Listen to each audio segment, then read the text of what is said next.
Welcome to the Hardheaded podcast, where we're going to be taking a practical and realistic approach over the next few episodes on the 23 traits that it takes to be a better father, better dads to our kids. Join us as we embark on this journey. Welcome back to Hardheaded Podcast, episode 188. I am Chet Sears, your host. Along with me, as always, Matt Amos and Troy Trussell. Here. We are continuing Present. our journey through the 23 tips or 23 characteristics of a good father. Yeah. From For all you deadbeats out there. Yeah. From newmiddleclassdad.com. And today we're covering 3 of those traits, 13, 14, and 15. 13 is loving your kids. Doesn't mean you have to love everything they do. 14, set consequences for poor choices. And 15, don't make others suffer for the sake of a, quote, teachable moment. Before we get started, though, guys, I think I need to share something with you. A bit of the confession side of things. I think I know what it is, and we've seen it coming for a long time. I'm concerned. Nola's Pizza. Whoa. I have abandoned the boycott and have been purchasing Oh my gosh. Nola's Pizza for a couple months now. Just so you know. Wow. Gotta get it out off my chest. I can't hide it from you any longer.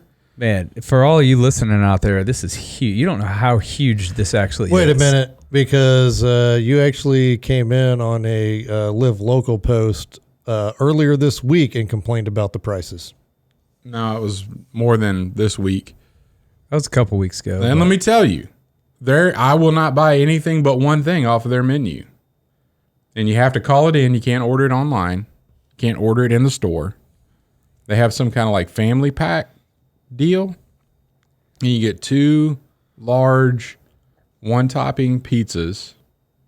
Like they're the big ones. The big, not the 14-inch, the bigger ones. Right. An order of cheesy breadsticks, which is like a 14-inch pizza, plus a drink. Guess. $24.99. Oh, no, $50. Yeah, 34. That's a good deal. Pretty good deal.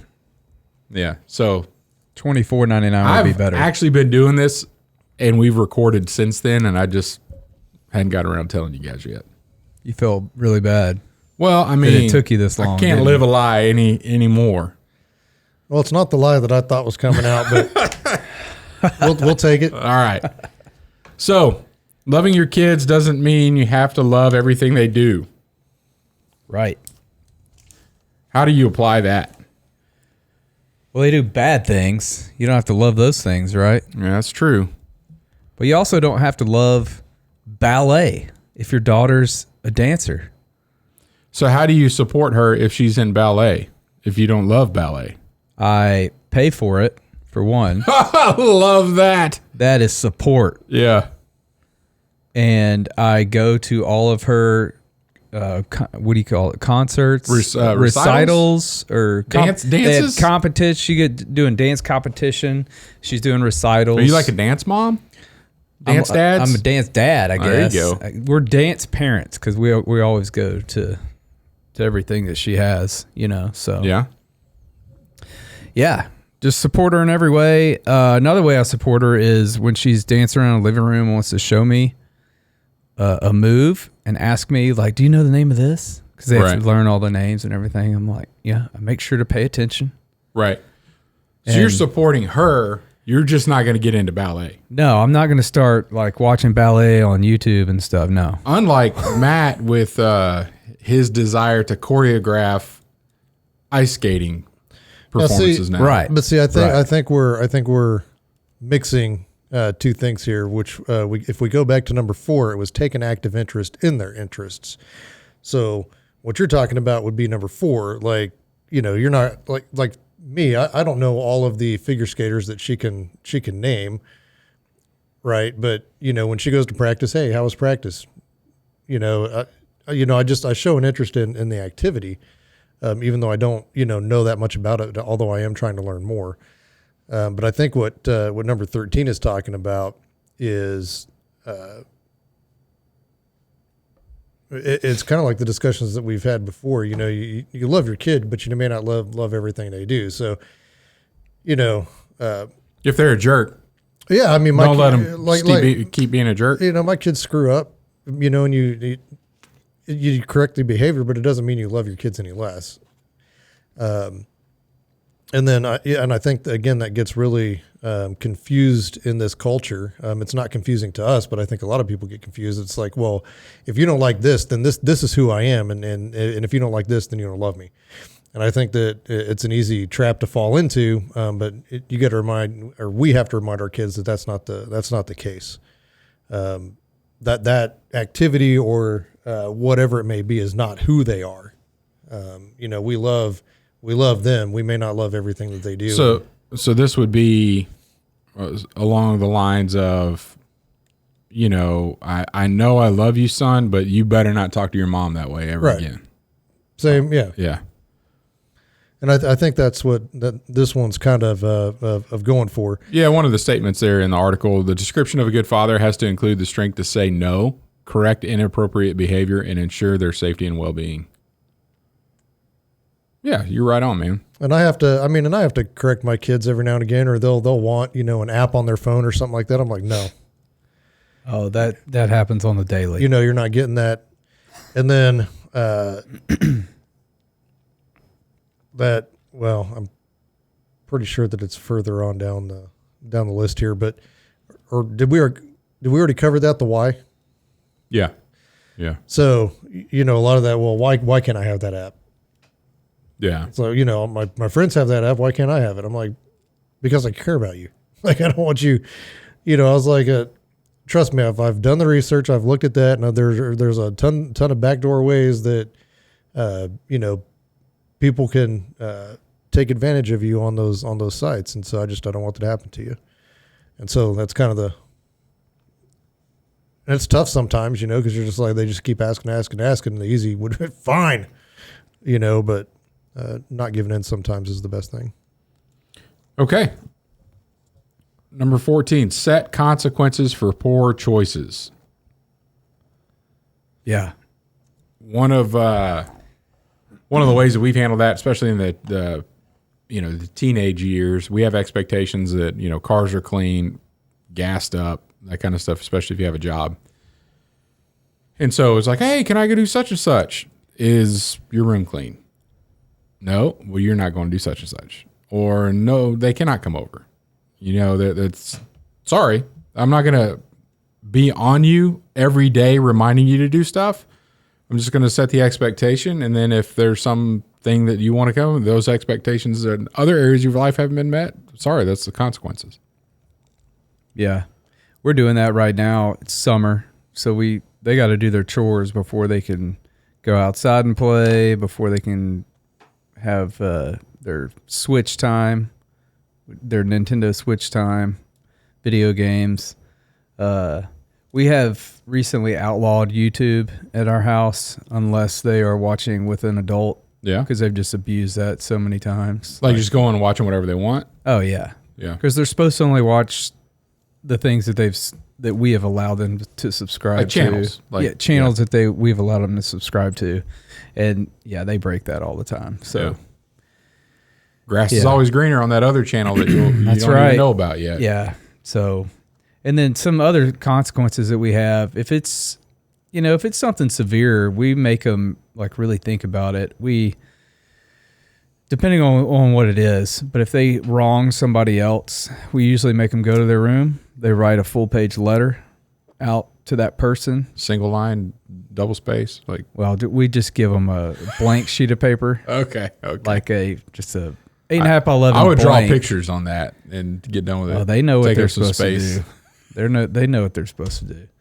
But they write a letter apologizing, telling them why they're sorry they did it and why they did it and they shouldn't have done it, that kind of thing. And then they have to go read it to the person. Yeah. And that is, the reading it to the person is the part that kills them the most. Right. It's fantastic. Yeah. That's the humility part, right? Yeah. So and that's really worked. I got some of these things from Andy Stanley, one of his videos that he did with his wife on bringing up kids or whatever. Mm-hmm. And another one that he did that I've tried to implement a few times with our kids, but it doesn't really work unless I'm doing it wrong. But like if they say they leave, that's what it is. Probably. But like if they leave like you're supposed to bring all your dishes to the sink when you're done, rinse them out, put them away, or put them in the dishwasher. Yeah. And so like somebody leaves a bowl out, call them back in. You say, hey, will you ask me to put this bowl away for you? And then they ask, and they have to ask nicely, and then you do it in front of them and say, thank you, I appreciate that.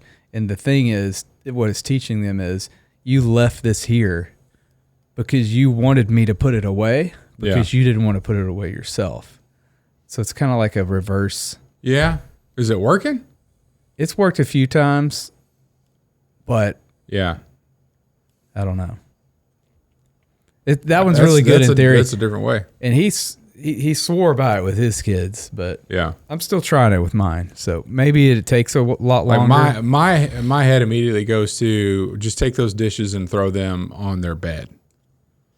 Like now you're gonna have to move them if you want to go to sleep tonight. Oh, you move them even further. Yeah. And my kids asleep on the floor. And then or how it was around my house, just that the thup, thup, thup, thup, thup of the belt coming out of the belt loops.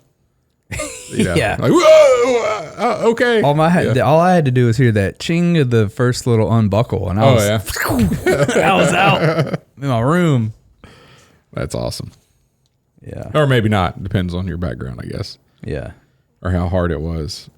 But see, right there in bold letters, it says consequences don't need to be scary. You know, I mean, you guys were terrified. Troy was running. I was in my room under my bed. And it says, to be clear, he's not suggesting that you spank kids, threaten kids, or scare them, etc. But they just need to be clear, and they need a temporary loss of a privilege that the child places value on.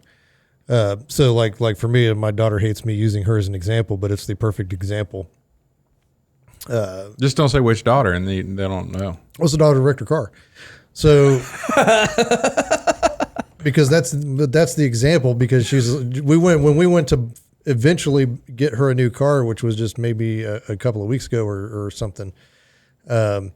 You know, we were sitting there and they were talking about the extended warranty and all this kind of stuff, and I was like, well, if it's going to happen, it's going to happen to her. So yeah, let's go ahead and do the extended warranty. And she leans over, see, Mom, I told you he was going to use me as an example. And I was like, but have you learned anything? Right. I mean, you know, the first one was your fault. And then we let you borrow Mom's vehicle, and then the wheel just came off, which wasn't your fault. Right.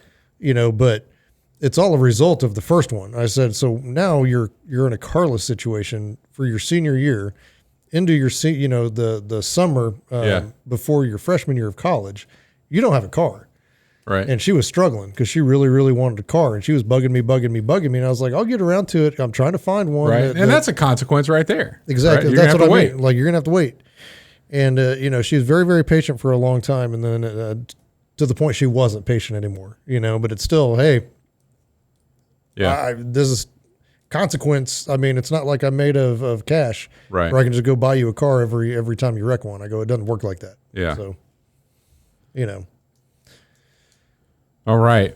Here's one, number 15. Don't make others suffer for the sake of, quote, a teachable moment. This one was written, probably after he went to Disney World and got to see a kid melt down and a parent lose it. I don't know how many dozen. You see that a dozen times a day at Disney World. It's ridiculous. Like, now's not the time to make everybody else that came here to have some fun watch you not be a good parent to a kid that's not being a good kid. Like, don't make me suffer through that. You almost had to suffer through that more than you had to suffer through the people in the little rental carts and their horns. Yeah. Yep. Yeah, well, I mean, it's kind of like kids on a plane too.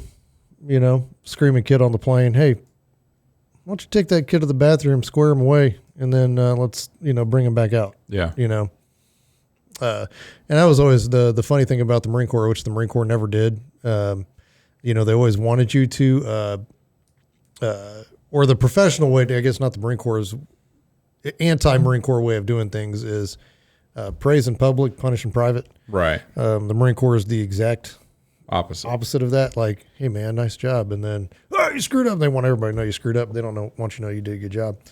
So don't be like that with your kids. But it's kind of the same thing, right? You take them out of that situation.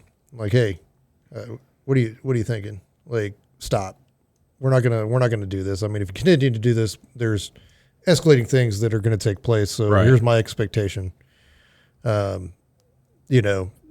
that one's pretty cut and dry. Really. It is, but then it gets when they're younger and they figure out that they can misbehave in front of a whole bunch of people because you're not going to go postal on them. It puts you in a tough situation, I imagine. Would it? Could. Take them outside. Yeah. Tell them to pick a switch. Yep. Take them to the bathroom, beat the tar out of them. Okay, we're good. Good. We're not advocating beating. Beating your child. No. But not sparing the rod. Mike, yeah. A rod? Come on. What are we doing? Biblical. Go down to Sporting Goods and get me a fishing rod, a real flexible one. Do you know what my dad used to whip me with?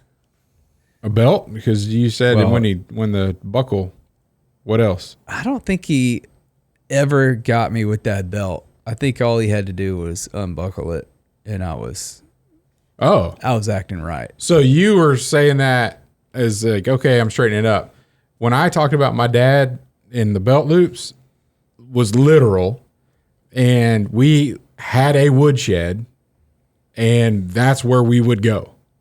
Like, I'm not joking about any of that. And that's old school. It is. We are going back to the woodshed, and I am going to whip you with this belt. But the belt came off.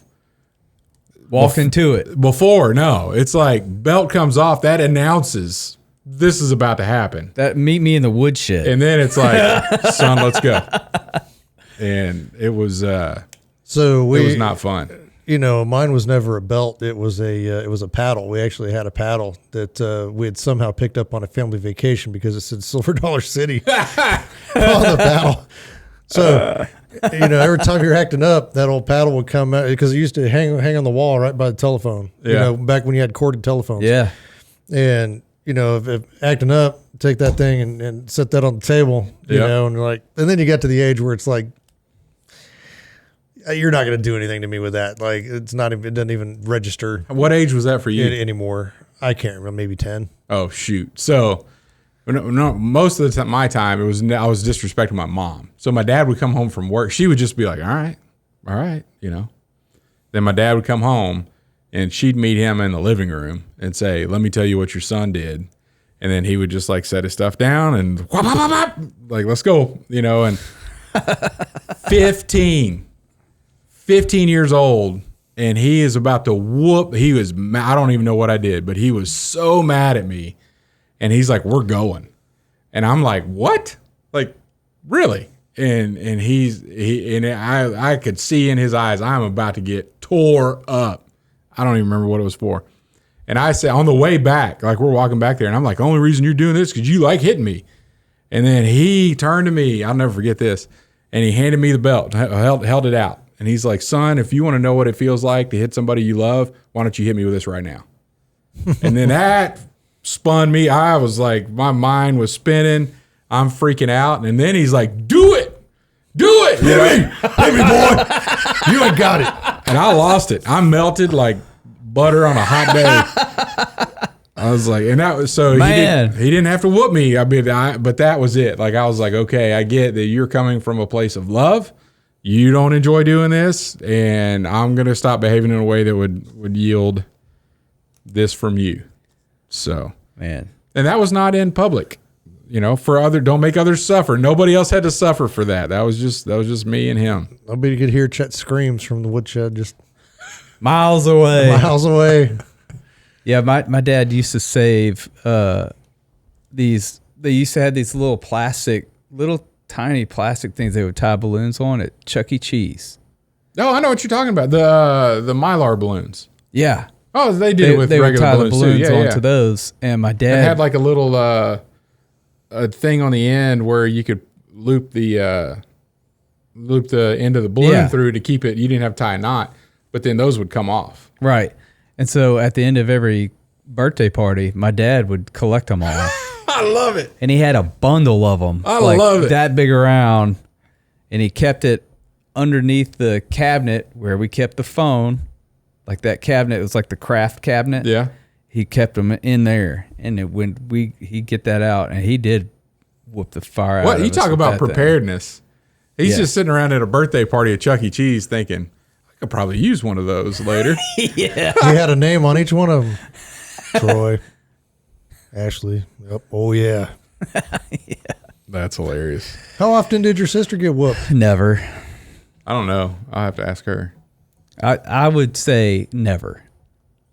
I mean, unless she never told me, but I don't know. Pretty sure he never whooped her. The way I recall her stories going is that she was pure as the driven snow, and you were the one that was teaching her all the bad stuff.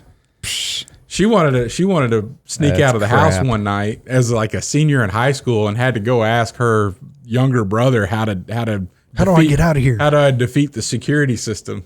Well, because he's in middle school, like, okay, let me show you. Well, because when she did it before, she got busted, and I was like, you don't want to get busted? Learn from the best. This is awesome. All right, so loving your kids doesn't mean you have to love everything they do. Set consequences for poor choices, and don't make others suffer for the sake of a teachable moment. Matt, you got a Bible verse that may apply to any of those? Maybe. What was it? 29, probably 29:15. Proverbs. I can never say that correctly. 29:19. 15, sorry. A rod and a reprimand impart wisdom, but a child left undisciplined disgraces its mother. So that the undisciplined would be loving, even when they're disobedient, loving the disobedient behavior, or also not having consequences for poor choices. You don't want to ruin your kid, so you need to impart the rod. Reprimand, hey, don't do that again. Good to go. Okay. I'm not endorsing. It says a rod. I mean, that's all I'm saying. Yep. And then it says a reprimand. I think if they would have had a Chuck E. Cheese back in the Bible times, it would have probably been, instead of rod, it would have said that balloon stem. Balloons. Take that balloon stem and whip them. Yeah. Because it's not going to break any bones. It's just going to get your attention. It'll leave some whelps. Yep. Just like the end of the flexible end of a fishing rod. Yeah. Yeah. Felt about like that that. would suck. Yes. I think that would be worse than the paddle or a But belt. here's the thing. I would never do that at the risk of breaking one of my fishing rods. Yeah, those little eyelets are hard to replace. Yeah. The last time I had to I was with you. We were fishing out at Dave's Pond or something. There was I can't remember. Anyway, I had my rod like on the back porch, and we were going to go out to the lake, and I grabbed it, picked it up right into the ceiling fan. What's that old boy's name? The old time fisherman used to be Bill Dance. Oh yeah. You ever seen that one? Where he puts his into the ceiling his fan? highlight reel of bloopers. Yeah. Closing the truck bed and smashing. Back in the John boat in without unstrapping it from the trailer, and they sunk it. Yep. Like, I mean, it's hilarious. It's a good highlight reel. Now I come by the rod, so just to clarify a little bit. For those who haven't turned off and discussed. Right. They're like, that guy is just violent. Well, yeah.